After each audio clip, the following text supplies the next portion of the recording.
Hey, my friend, listen, I'm going to make this quick because it is Christmas night and the rest of my family is inside watching Elf right now, so I've got to get in and watch that. I hope you guys have had a great Christmas, and I hope you are setting New Year's resolutions. If you haven't watched the last video, do that first. These two videos are on making New Year's resolutions that stick for real, and you really have to watch that first video to get intentional about where you've been and where you want to go. And then this video takes that intentional information and turns it from a flashlight into a laser and helps you to get focused and set those resolutions so that next year is better than this year, so that you leap forward in the next year and it's the best year yet. So I hope you enjoy the training. We will see you there.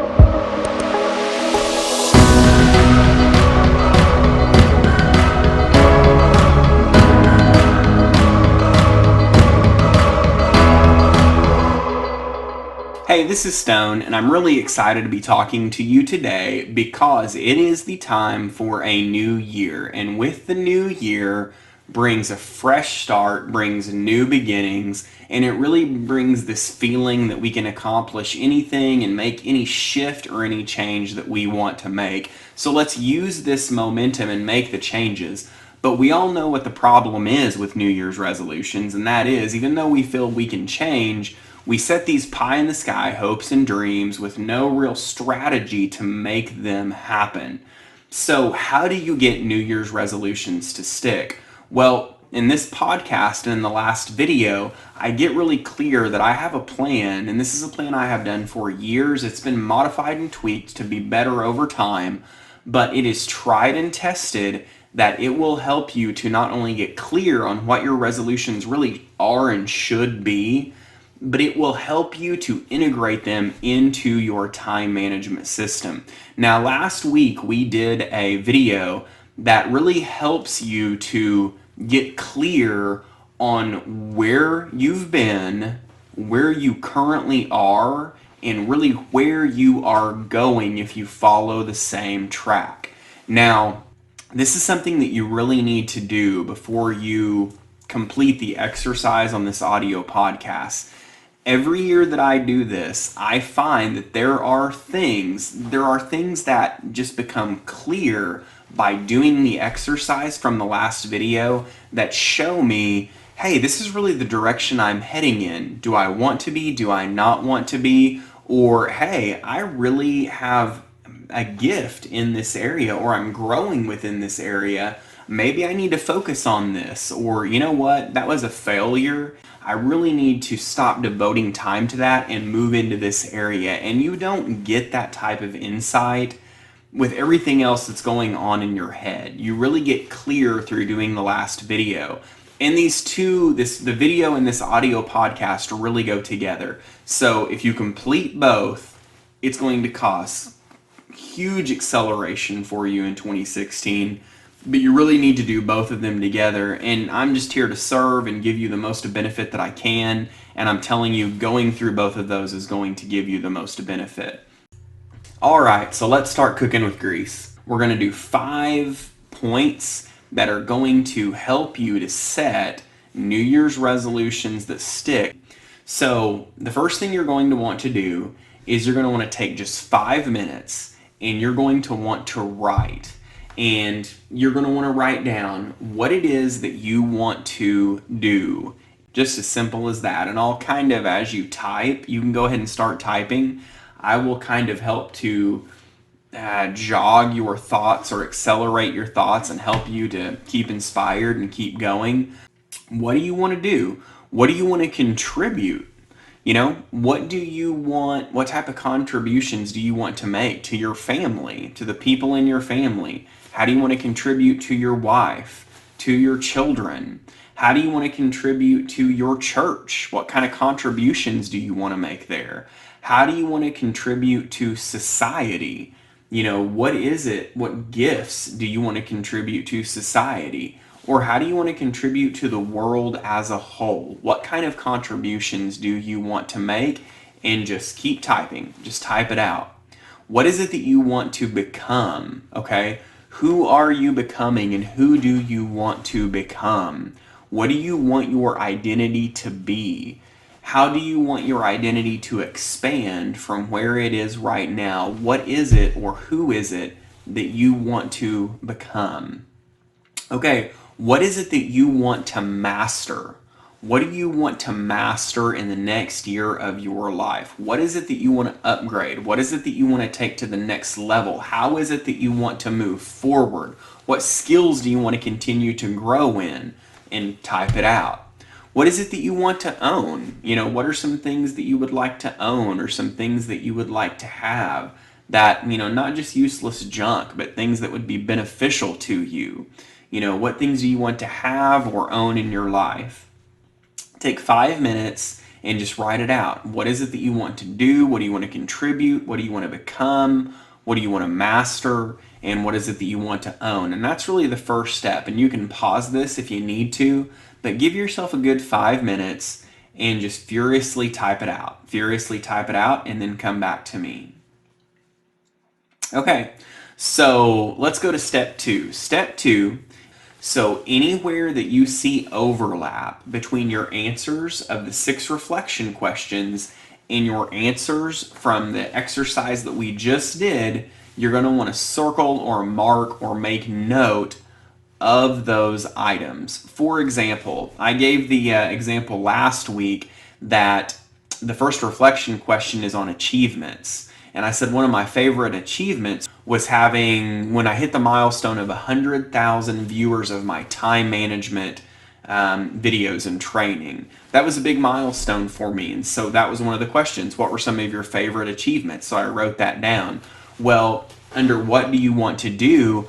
I want to continue to grow that base, to grow that subscriber base, because I want to reach as many people as possible with these videos. So there's overlap, right? That's a common denominator. You're going to want to take a look at your 6 reflection questions and take a look at the exercise we just did, and anywhere those overlap, you're going to want to mark or circle those things. Okay? Once you have that done, come back to me. Number 3, you're going to want to schedule the top 2 for January 1st. Now, you have a ton of information, no doubt, from the 6 reflection questions and from the exercise that we've just done. And you might be saying, why only my top 2? Now, in order to set these New Year's resolutions, I really want to help you avoid the pitfalls. The biggest pitfall of setting goals for achievers or people that really want to change and grow is biting off more than they can chew. And I used to frequent this coffee house, and the manager of the coffee house overheard a conversation I was having one day. And he said, "Hey, I heard you talking about golf and that you're wanting to learn how to play golf." He said, "I know how to play, and why don't I take you? I'd be happy to take you to the driving range and show you a little bit." Now, I had heard, because I didn't know anything about golf, but I had heard that if you learn the wrong things, then those things are going to be stuck with you forever. And I didn't know how this guy played golf. But I went ahead and said, that was a very nice gesture. So I said, sure, let's go play golf. Well, it was absolutely amazing. And little did I know at the time that this guy his goal is to become a professional golfer, and he's well on his way. He's been on several Pro-Am tournaments. He plays every single day. So I got amazing golf lessons basically from a golf pro. And I'm trying to learn all of these things at once, right? Overachiever, trying to bite off more than I can chew. And he's telling me these different things to do. And I'm asking now, how do I place my hands? Now, how should my feet be? Now, did my swing go back right that time? And he's saying, Stone, you don't want to try to learn everything at once. You make slight alterations one at a time. And if you do that, your golf game improves. You try to make all the changes at one time, and it's overload. You don't get anywhere. It's counterproductive. Well, what I find really interesting about that's just how setting goals is. But for people who want to achieve, they want to do it all immediately, right? I just wanted to be able to hit the golf ball like Tiger Woods in 5 minutes. Now, you say that's ridiculous. You're never going to be able to do that. But most people take that same concept into setting goals or setting New Year's resolutions. It works exactly the same way. You can't do it. So avoid the pitfall and let me help you to have successful resolutions that stick by just having the most essential resolutions starting January 1st.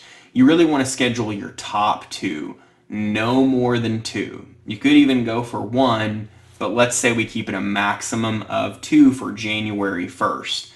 So you look at the overlap, the common denominators that you've circled or marked, and you decide what your top 2 are. You schedule those for January 1, and you commit what the time is going to be for completion. Okay? Then for your second 2, so your next 2 in priority, you schedule those at least 60 days out because we're only doing a few things at a time. So commit time for the completion of each of these. Set the end date on your calendar and go from there. Number 4, take some kind of immediate action towards the attainment of your first 2 goals, okay?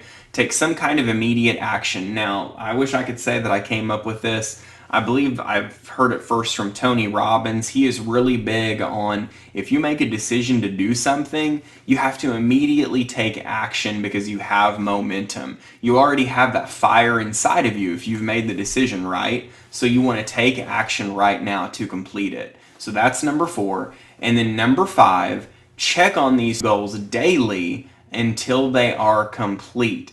Those resolutions, the most important resolutions for you to accomplish in the next year of your life, they need to be checked on daily. Now, I have a system where I have goals set and I check those. It's really part of a time management system I go through in the morning, and I check those the very first thing whenever I sit down at my desk to start my day. So you want to check on these 2 goals daily until they are complete.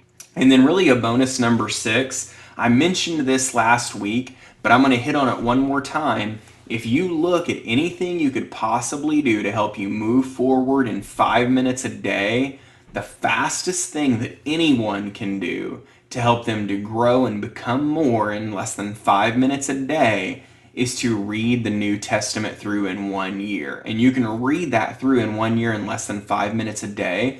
If you look at the blueprint at stonejordan.info, it has all that information.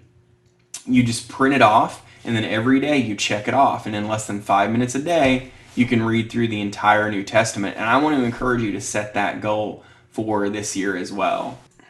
If you follow this strategy, if you follow these 5 steps, it is going to help you to have the best, most productive, most powerful year of your life. Thank you for letting me be a part of this journey with you. Please let me know of your successes. Thank you so much, and we'll talk to you next time. Take care. Did you like this video? Would you like to make sure that you apply it to your daily life? If so, go to stonevlog.com, click Blueprints, and download the blueprint for this video so you can really apply it.